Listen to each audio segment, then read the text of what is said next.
Hello students, good morning. कैसे हैं आप लोग? मैंने कल आप लोगों को पीरियोडिक टेबल का मॉडर्न पीरियोडिक टेबल का कॉन्सेप्ट दिया था। आज मैं आप लोगों को मॉडर्न पीरियोडिक टेबल के बारे में आगे बताऊंगा। ठीक है, तो we are with the periodic table lecture number 3। देखिए,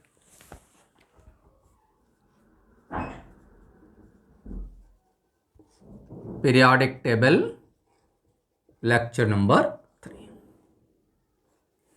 कल मैं डी ब्लॉक एलिमेंट के बारे में आप लोगों को बता रहा था, तो वहाँ पर एक लाइन जो है रह गई थी, वो आप लोग बेटे लिख लीजिए कि समूह group number 12 zinc cadmium mercury, zinc cadmium mercury को छोड़कर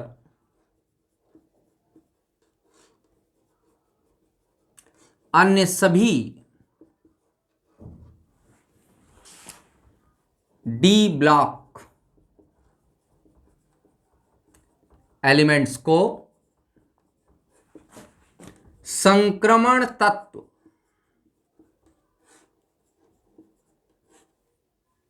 या धातु, क्योंकि सारी धातुएं हैं, कहा जाता है। ये वाली लाइन मैं बता रहा था आप लोगों को, ये वीडियो में रह गई थी, ये आप लोग लिख लीजिए। कल हम लोगों ने पीरियोडिक टेबल के बारे में मॉडर्न पीरियोडिक टेबल का कॉन्सेप्ट पढ़ लिया था कि मॉडर्न पीरियोडिक टेबल को हम लोगों ने परमाणु क्रमांक के बढ़ते हुए क्रम में अरेंज किया है। बेटे, पीरियोडिक टेबल के 4 पार्ट्स हैं आपके। Number first, S block, P block, D block और एफ ब्लॉक। इन 4 भागों में आवर्त सारणी को बांटा गया है। तो हम लोग आज एक एक ब्लॉक के बारे में पढ़ना शुरू करेंगे। तो देखिए, पढ़ते हैं। ये लिख लिया होगा आप लोगों ने। तो एक एक ब्लॉक में आपको बताते चला जाता हूं और एक एक ब्लॉक के बारे में पढ़ना शुरू करेंगे। सबसे पहला, एस ब्लॉक एलिमेंट्स। क्या कहते हैं हिंदी में? एस खंड के तत्व। कौन से तत्व एस खंड के या तत्व या एस ब्लॉक एलिमेंट्स कहलाएंगे? पहली बात, वे तत्व जिनमें लास्ट इलेक्ट्रॉन का प्रवेश एनएस उपकोष में होता है,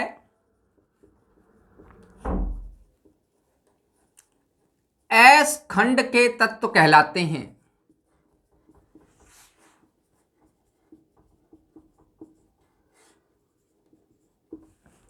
अगर लास्ट इलेक्ट्रॉन एनएस उपकोष में प्रवेश कर रहा है तो उन्हें एस खंड के तत्व कहा जाएगा। इनका सामान्य इलेक्ट्रॉनिक विन्यास NS122 होता है। कल भी मैंने इस बात को बताया था, एस सबशेल में एक ही ऑर्बिटल है, उसमें 2 इलेक्ट्रॉन ही आ सकते हैं। तो NS122, इसका मतलब या तो NS1 होगा या NS2 होगा। इसीलिए एस खंड में 2 ऊर्ध्वाधर हमारे पास लाइंस या 2 वर्ग उपस्थित हैं। तो अगर NS1 है तो उसे कहते हैं क्षार धातु, अंग्रेजी में एल्कली मेटल्स, मतलब सारी की सारी धातुएं हैं। और अगर NS2 है तो उसे कहते हैं क्षारीय मृदा धातु। मृदा धातु, एल्कलाइन अर्थ मेटल्स। मुझे कहना चाहिए एस खंड में सारी की सारी धातुएं हैं। ध्यान रखिएगा, हाइड्रोजन को छोड़कर, हाइड्रोजन को छोड़कर आवर्त सारणी में हाइड्रोजन का स्थान आज तक निश्चित नहीं है और हाइड्रोजन को दो जगह पे स्थान दिया गया है, ठीक क्षार धातुओं के ऊपर और ठीक हैलोजनों के ऊपर। ठीक है, तो NS1 क्षार धातु, NS2 क्षारीय मृदा धातु। अंतिम कोश में एक या दो इलेक्ट्रॉन उपस्थित है, इसलिए ये दोनों ही अपने अंतिम कोश के इलेक्ट्रॉन को त्याग कर अक्रिय गैस व्यवस्था प्राप्त करने की प्रबल संभावना रखते हैं। इसका मतलब क्षार धातु एक इलेक्ट्रॉन त्याग देगी, मोनो पॉजिटिव कैटायन बनाएगी। क्षारीय मृदा धातु दो इलेक्ट्रॉन त्याग देगी, डाई पॉजिटिव कैटायन्स बनाएगी। तो दूसरी बात यह है कि ये आवर्त सारणी के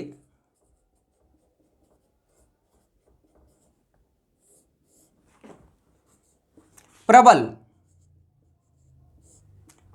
विद्युत धनात्मक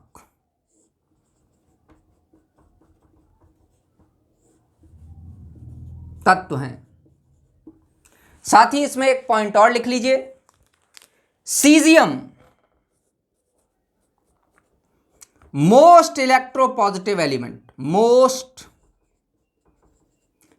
इलेक्ट्रोपॉजिटिव एलिमेंट, प्रबलतम विद्युत धनात्मक तत्व पूरी आवर्त सारणी का सीजियम है। बहुत अच्छे विद्युत धनात्मक तत्व हैं, इसलिए इनके आईपी मान अति न्यून होते हैं, बहुत कम आईपी वाले हैं। अतः ये प्रकाश रासायनिक सेलों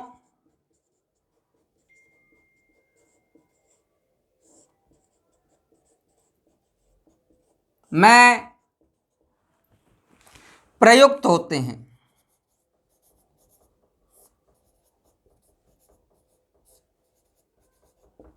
आपको मालूम है फोटो इलेक्ट्रिक इफेक्ट में जो सेल, फोटो इलेक्ट्रिक सेल होता है, उसमें सीजियम जैसी धातुओं का प्रयोग किया जाता है, क्योंकि वे प्रकाश के पड़ने पर इलेक्ट्रॉनों का त्याग कर देते हैं। तो ये एस ब्लॉक एलिमेंट के मैंने मुख्य लक्षण आप लोगों को बताए।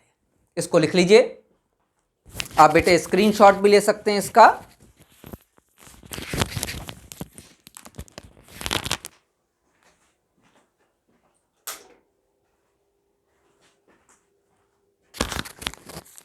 चलिए,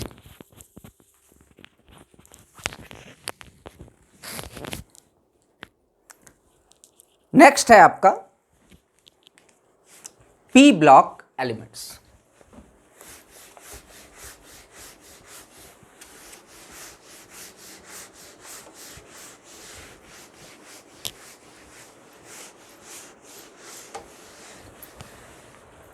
देखिए बेटे, नेक्स्ट है पी ब्लॉक एलिमेंट्स, पी खंड के तत्व।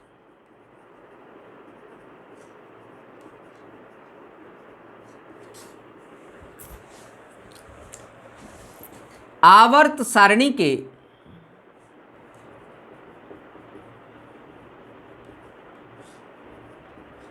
सबसे दाईं ओर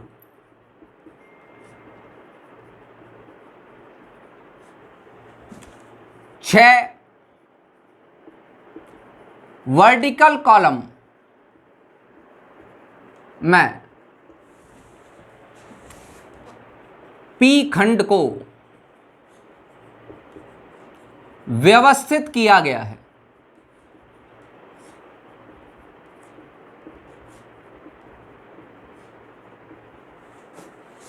इनमें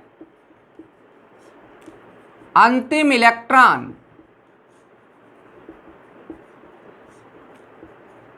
एनपी उपकोष में प्रवेश करता है।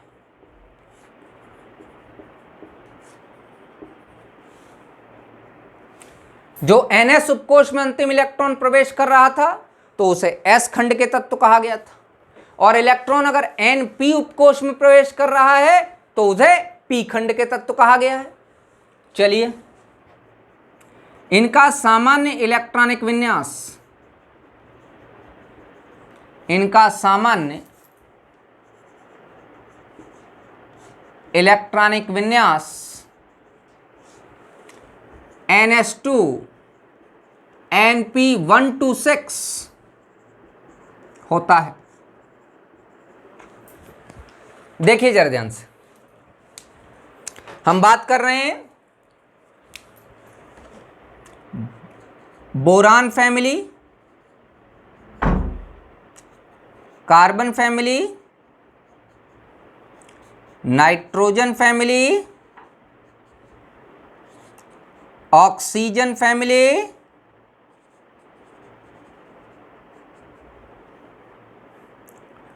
हैलोजन फैमिली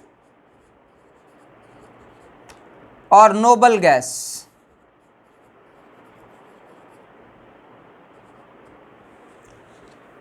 हैलोजनों को आप फ्लोरीन फैमिली भी कह सकते हैं।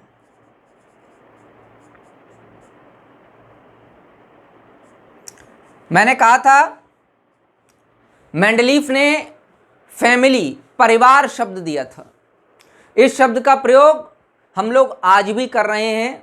नाइट्रोजन परिवार के तत्व, ऑक्सीजन परिवार के तत्व, ये शब्दों का प्रयोग हम आज भी कर रहे हैं। बोरान परिवार, कार्बन परिवार, नाइट्रोजन परिवार, ऑक्सीजन परिवार, हैलोजन परिवार और नोबल गैस। बोरान परिवार तत्वों के लिए सामान्य इलेक्ट्रॉन विन्यास NS2 NP1, इनके लिए NS2 NP2, इनके लिए NS2 NP3। नाइट्रोजन परिवार, ऑक्सीजन के लिए NS2 NP4, हैलोजन परिवार NS2 NP5, 7 इलेक्ट्रॉन हो गए। और ये नोबल गैस अत्यधिक स्थायी NS2 NP6। ध्यान दीजिएगा, नाइट्रोजन परिवार के तत्वों को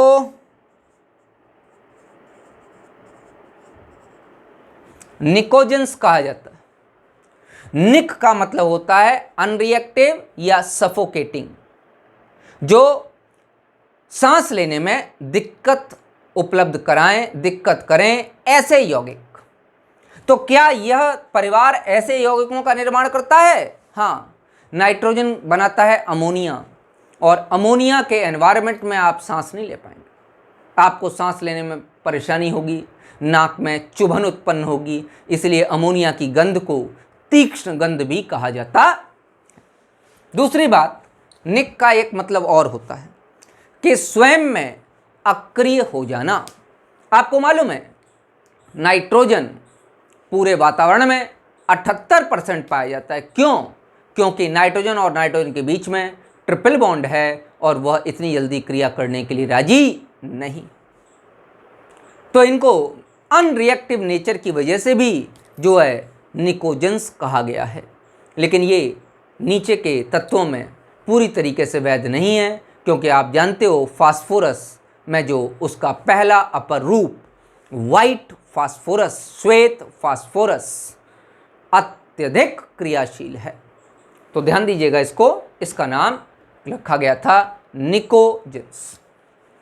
ऑक्सीजन फैमिली, ऑक्सीजन फैमिली को चैल्कोजेंस कहते हैं। फ्लोरीन फैमिली मैंने लिखा ही है, इन्हें हैलोजेंस कहते हैं। अच्छा, चैल्कोजेंस क्यों कहते हैं? चैल्क का मतलब होता है ओर, और जैन का मतलब होता है फॉर्मेशन।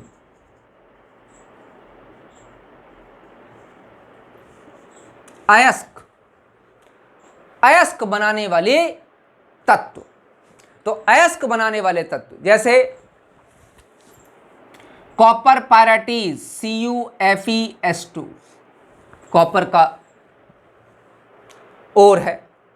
सल्फर पाया जा रहा है, नहीं पाया जा रहा। Silver glance Ag2S, zinc blende ZnS, haematite magnetite Fe2O3, सभी में एल्मुना Al2O3, सभी में आपके पास ऑक्सीजन और सल्फर आ रहे हैं। तो ये तत्व ओर्स में पाए जाते हैं, इसीलिए इनको चैल्कोजेंस कहा गया। फ्लोरीन परिवार या हेलोजेंस, ध्यान दीजिए, हेलो का मतलब होता है सी साल्ट, और जैन का मतलब होता है फॉर्मेशन। मतलब है समुद्री लवणों में ये तत्व उपस्थित हैं। क्या उपस्थित हैं? जी हाँ, समुद्री लवणों में क्या होता है? KBr, Ki, KCl, MgCl2 और NaCl। NaCl की अत्यधिक मात्रा पाई जाती है। लेकिन इन सभी में देखिए KBr, Ki, NaCl, MgCl2, CaCl2, इन सभी में हेलोजन परिवार के तत्व उपस्थित हैं। इसीलिए इनको कहा गया सी साल्ट फॉर्मेशन या हेलोजेंस। समझ में आता है? नोबल फैमिली, नोबल फैमिली को पहले अक्रिय गैसें कहा जाता था, लेकिन बाद में यह मालूम चला कि अत्यधिक विद्युत ऋणात्मक तत्व जैसे कि फ्लोरीन और ऑक्सीजन नोबल फैमिली के तत्वों से क्रिया कर लेते हैं, इसलिए अब इन्हें अक्रिय गैस नहीं कहा जाता। क्या कहा जाता है? Noble gas. इसको उतारिए बेटे, कॉपी पे नोट डाउन करते जाइए, बहुत अच्छा होगा। नहीं तो कम से कम स्क्रीनशॉट ले लीजिए, बाद में कॉपी पे लिख लीजिएगा। नेक्स्ट, इसको हटा रहा हूं बेटे।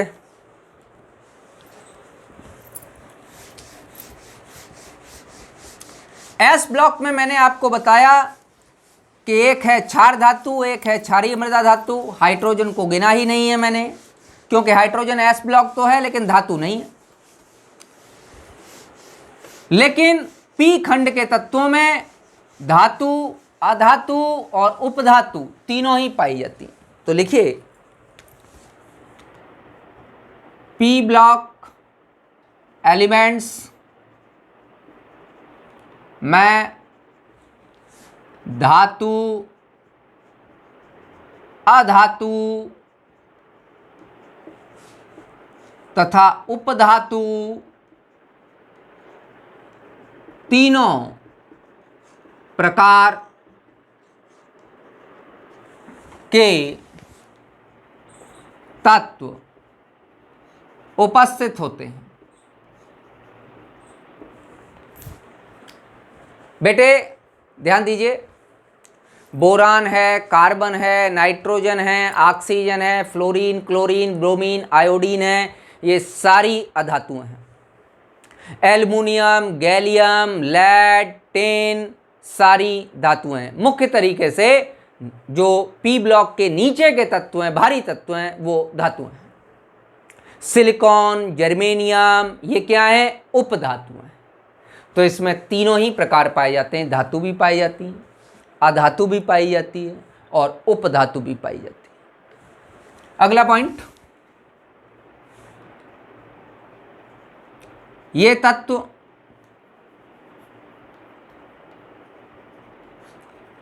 आवर्त सारणी के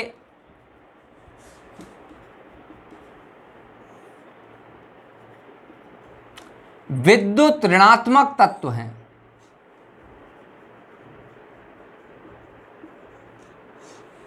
विद्युत ऋणात्मक तत्व, विद्युत ऋणात्मकता के लिए मैं आपको लिखा देता हूं। फ्लोरीन सर्वाधिक विद्युत ऋणात्मक है, फिर ऑक्सीजन, फिर नाइट्रोजन, फिर क्लोरीन, फिर ब्रोमीन और फिर आयोडीन। फ्लोरीन की विद्युत ऋणात्मकता काई कहो, म्यू कहो, कुछ भी कहो, उसका मान 4.0 है आवर्त सारणी में पाउलिंग स्केल के अनुसार।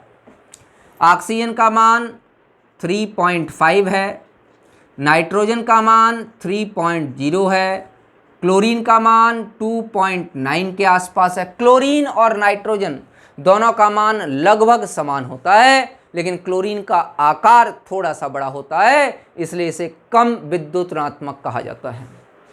ध्यान रखेंगे, इस तरीके से डिक्रीज होता चला। मैं इसको याद करने का तरीका आपको बता देता हूं। FONClBri। FON तो हो गया फोन। फोन कौन रखता है? Cool boys of India. ध्यान रखिएगा, फोन कौन रखता है?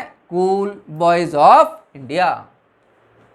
ये आपका एक सामान्य तरीका है जिससे कि आप आवर्त सारणी के विद्युत ऋणात्मक तत्वों की जानकारी प्राप्त कर सकते हैं। समझ बात आ रही? तो पी खंड के तत्वों में विद्युत ऋणात्मक। अब इसमें ये नीचे से लिख लीजिए, फ्लोरीन अत्यधिक या सर्वाधिक, अत्यधिक एक शब्द लिखिए, सर्वाधिक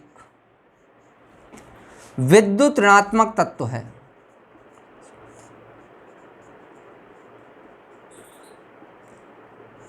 विद्युत ऋणात्मक तत्व है और अत्यधिक क्रियाशील है।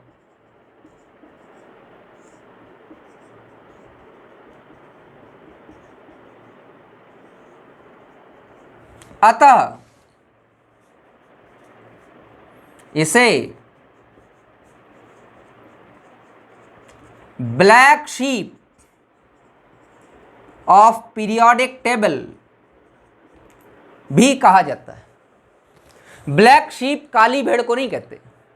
ब्लैक शीप का मतलब है एकदम वाहियात आदमी, जो किसी से भी लड़ाई कर लेगा, दंगा कर लेगा। मैं ये कह सकता हूं जिसके सिर पे सींग निकले हैं। ऐसा आदमी आपको मोहल्ले में कोई ना कोई मिल जाएगा जो हर एक से लड़ने के लिए राजी है। ऐसे तत्व को ब्लैक शीप मतलब फ्लोरीन, ये हर एक से लड़ने के लिए राजी, यहां तक कि ये नोबेल गैस को भी नहीं छोड़ता और नोबेल गैस से भी क्रिया कर लेता है। ज़ेनॉन के साथ फ्लोरीन की अच्छी अभिक्रियाएं होती हैं, XeF6, XeF4, XeO2F2, ऐसी बढ़िया अभिक्रियाएं होती हैं और ये क्रिया करता है। तो फ्लोरीन लगभग सारे तत्वों के साथ क्रिया कर सकता है। मुझे यह कहना चाहिए कि फ्लोरीन को स्टोर करना अत्यधिक मुश्किल है। फ्लोरीन को जिस भी तत्व के कंटेनर में स्टोर करेंगे वो उस तत्व के कंटेनर से क्रिया कर लेगा। तो अगर उस तत्व के कंटेनर से क्रिया कर लेगा फ्लोरीन, तो क्या होगा समझिए, उसको स्टोर नहीं किया जा पाएगा। तो क्या करें स्टोर करने के लिए? फ्लोरीन को कहां स्टोर किया जाए? बेटा, जिस भी कंटेनर में फ्लोरीन को स्टोर किया जाएगा, ध्यान रखिए, जिस भी कंटेनर में फ्लोरीन को स्टोर किया जाएगा, फ्लोरीन उस कंटेनर में उस जिस तत्व का वो कंटेनर बना होगा उससे क्रिया कर लेगा। इसीलिए जिस भी कंटेनर में स्टोर किया जाएगा उसको टेफ्लॉन कोटिंग की जाएगी। टेफ्लॉन का क्या मतलब है? आप लोगों ने अपने घर में नॉन स्टिक कुकवेयर्स रखे हैं, उनके ऊपर जो काले रंग की कोटिंग जो आपको दिखाई दे रही है वो टेफ्लॉन है। टेट्राफ्लोरोइथाइलीन ऑर्गेनिक का पॉलीमर है, उसके ऊपर टेफ्लॉन कोटिंग की जाती है जिससे कि फ्लोरीन न क्रिया करे। तो फ्लोरीन कंटेनर्स, जिस कंटेनर में फ्लोरीन को रखा जाएगा उनके ऊपर क्या किया जाएगा? टेफ्लॉन कोटिंग की जाएगी। ठीक है ना? तो लिख लीजिए, फ्लोरीन को स्टोर करने के लिए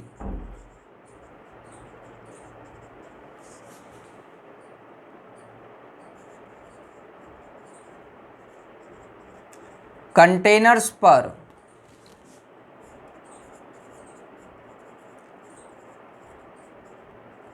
टेफ्लॉन कोटिंग की जाती है।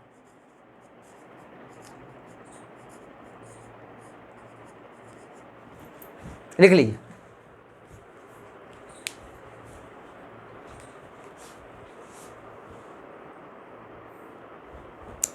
स्क्रीनशॉट ले लो बेटे या कॉपी में लिख लीजिए।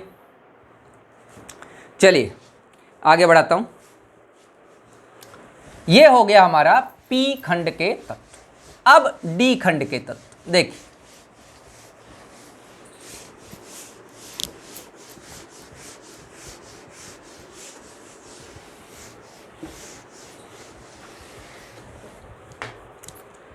D block elements.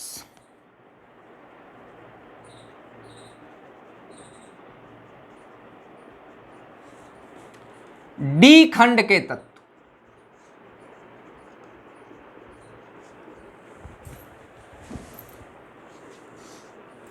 क्या होते हैं? D block elements. D block में वे तत्व जिनका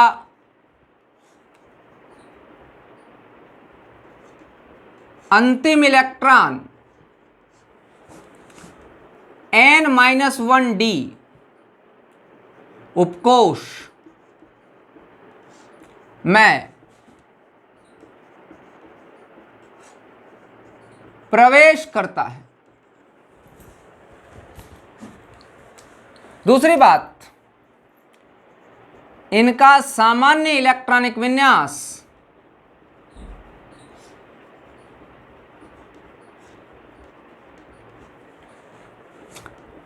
n-1d 1 to 10 ns2 होता है।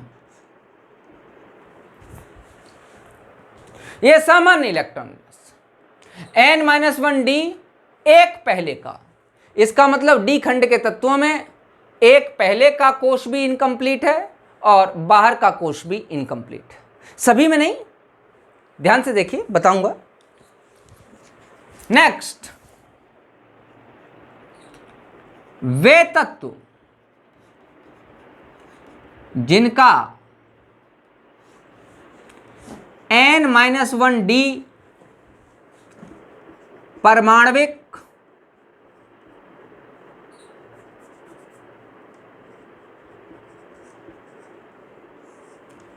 या आयनिक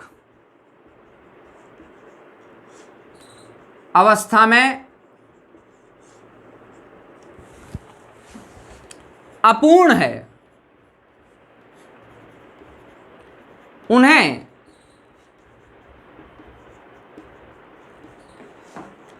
संक्रमण तत्व या संक्रमण धातु कहा जाएगा। सारी धातुएं हैं। वैसे भी पूरी पीरियोडिक टेबल में 78% धातुएं ही धातुएं हैं। जैसे देखो, मैं कहता हूं जिंक, दो एग्जाम्पल लेता हूं, फर्स्ट बी और सेकंड बी। यहां आता है कॉपर, सिल्वर, गोल्ड। यहां आता है जिंक, कैडमियम, मरकरी। कॉपर 29 है और इसका विन्यास 3d10 4s1 है। जिंक 30 है और इसका विन्यास 3d10 4s2 है। जिंक एक ऑक्सीकरण अवस्था बनाता है Zn2 पॉजिटिव और यहां पर इसका विन्यास 3d10 हो जाता है। मतलब n-1 जो 3d है, 3d n-1d जो है वो पूर्ण पूरित है। जबकि इस केस में ध्यान दो, कॉपर बनाता है Cu पॉजिटिव, उसमें तो इसका विन्यास 3d10 होगा, लेकिन कॉपर एक ऑक्सीडेशन स्टेट और बनाता है Cu2 पॉजिटिव, जिसमें ये अपूरित है 3d9। तो इस फैमिली में परमाणविक और आयनिक दोनों में से किसी भी अवस्था में n-1d इनकम्प्लीट नहीं है। इसलिए जो सेकंड बी फैमिली होगी ये डी ब्लॉक एलिमेंट तो कही जाएगी, बट हिंदी लिखिए, परंतु ये संक्रमण धातुएं नहीं हैं, संक्रमण धातुएं नहीं। तो संक्रमण उन्हीं को कहा जाएगा जिनका परमाणविक और आयनिक अवस्था, परमाणविक या आयनिक किसी भी अवस्था में N-1D इनकम्प्लीट हो, उन्हें संक्रमण कहा जाएगा। तो जिंक, कैडमियम, मरकरी को संक्रमण नहीं कहा जाएगा। लिख लीजिए।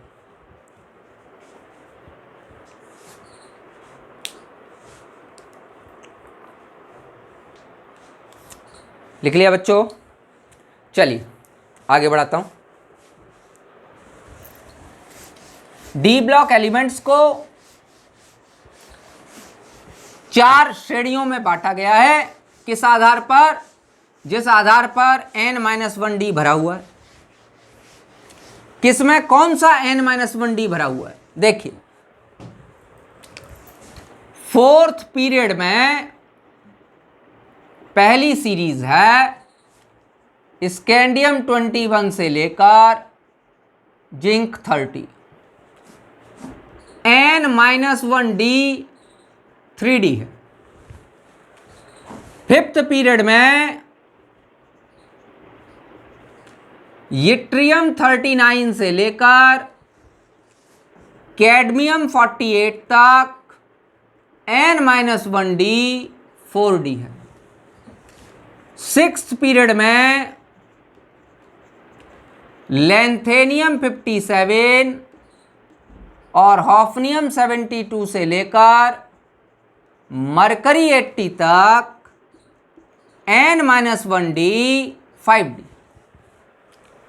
और 7th पीरियड में 7वें आवर्त में एक्टेनियम 89 और रदरफोर्डियम 103 से लेकर UUB 112 N-1D बराबर 60।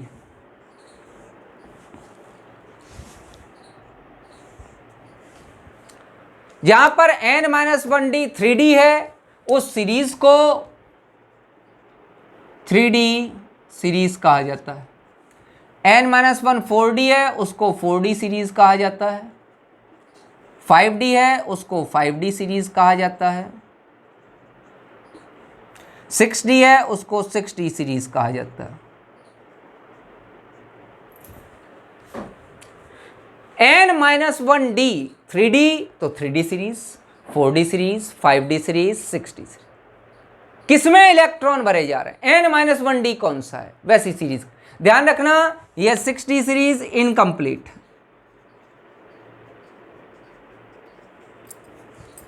यह अभी इनकम्प्लीट। लिख लीजिए, डी ब्लॉक के तत्वों को 4 सीरीज में बांटा गया।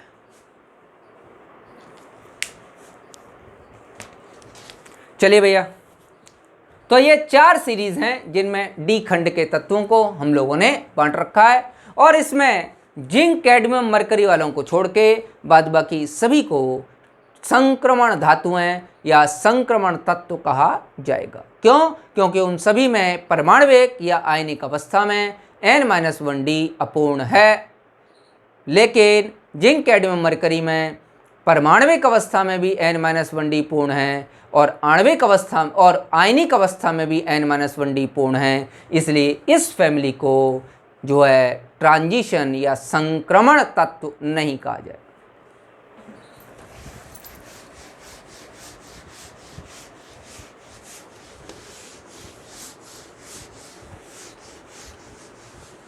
नेक्स्ट,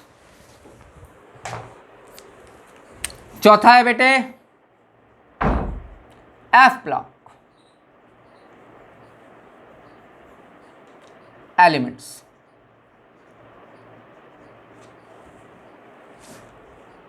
एफ खंड के तत्व कौन से होंगे? देखिए जरा ध्यान से, जिनमें अंतिम इलेक्ट्रॉन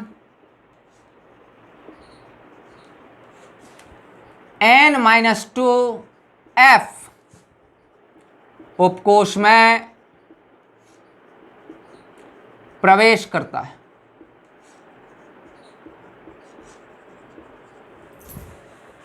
इनका सामान्य इलेक्ट्रॉनिक विन्यास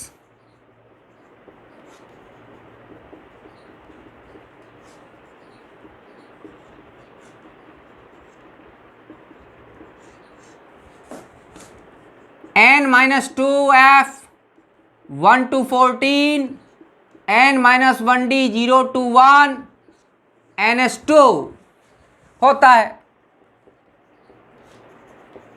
मतलब N-2 डी ब्लॉक में N-1D था, F ब्लॉक में N-2F है।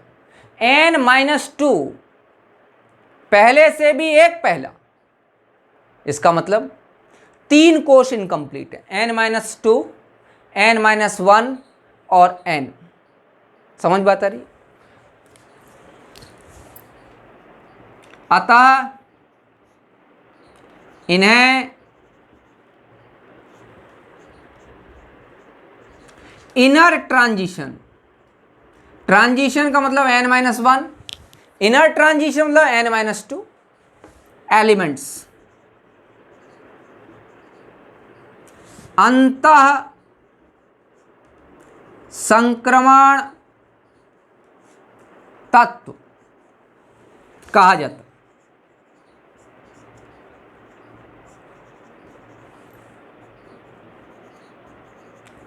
इन्हें आवर्त सारणी के बाहर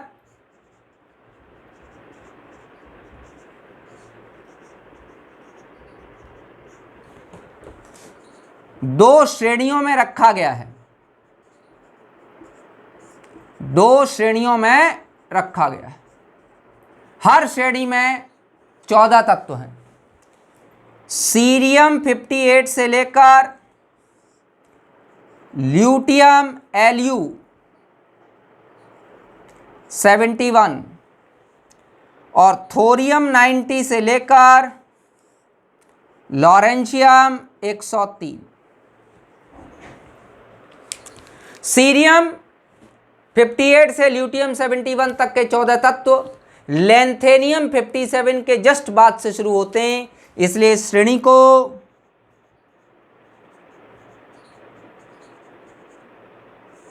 लैंथेनाइट श्रेणी कहा गया। थोरियम 90 से लॉरेंशियम 103 वाले 14 तत्वों में थोरियम से पहले एक्टेनियम आता है 89, इसीलिए इसे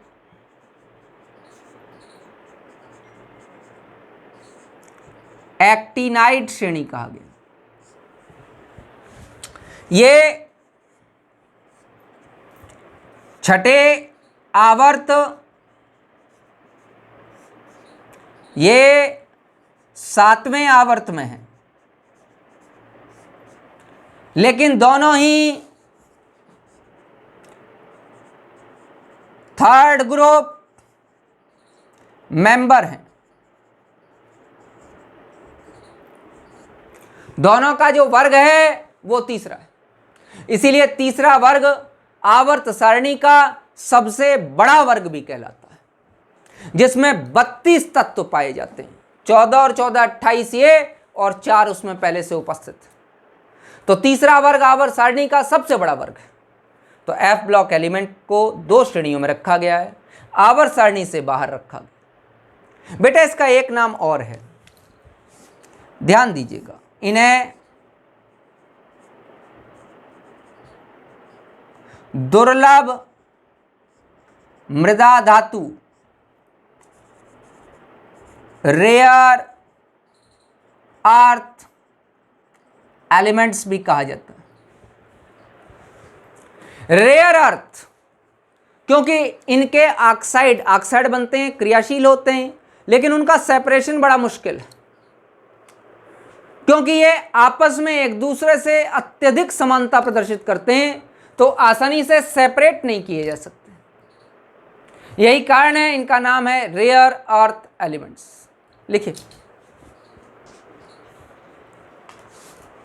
दुर्लभ मृदा धातु या रेयर अर्थ एलिमेंट्स कहा जाता है।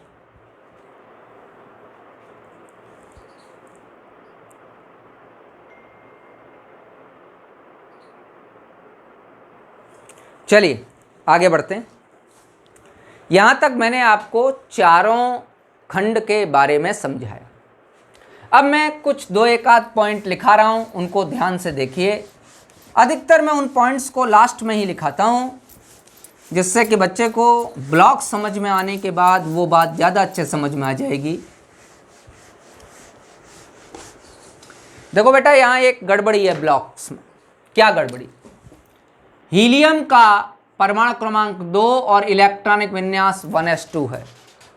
1s2 इलेक्ट्रॉनिक विन्यास होने के कारण इसे s खंड का तत्व होना चाहिए, परंतु हीलियम को हम लोगों ने p ब्लॉक में नोबल गैसेस के पास रखा है। जबकि हम लोगों ने अभी भी पढ़ा कि जिनका अंतिम इलेक्ट्रॉन s उपकोष में प्रवेश करता है वो s खंड के तत्व हैं, परंतु फिर भी हमने इनको कहां रखा हुआ है? p खंड में रखा हुआ है। यह आवर्त सारणी का एक दोष है, परंतु आवर्त सारणी में वैज्ञानिक ये कहता है कि हीलियम के सारे गुण अक्रिय गैसों से मिलते हैं, इसलिए हम उसे वहां से हटा। चलिए, आप हटा नहीं सकते, लेकिन ये तो आपकी आवर्त सारणी का दोष ही तो हुआ, क्योंकि आपकी आवर्त सारणी तो कहती है p ब्लॉक में उनको रखा जाएगा जिनका अंतिम इलेक्ट्रॉन np उपकोष में प्रवेश करेगा। इसका मतलब जो परेशानी मेंडलीव के साथ थी, वो परेशानी का थोड़ा सा अंश आज की आवर्त सारणी में भी उपलब्ध है। अगला बेटा ध्यान दीजिएगा, मरकरी लिक्विड मेटल है आवर्त सारणी का, और ब्रोमीन लिक्विड नॉन मेटल है आवर्त सारणी का। द्रव धातु, द्रव अधातु कब? रूम टेम्परेचर पर, रूम टेम्परेचर पर। वैसे तो गैलियम, सीजियम और फ्रेंशियम ये भी लिक्विड होते हैं,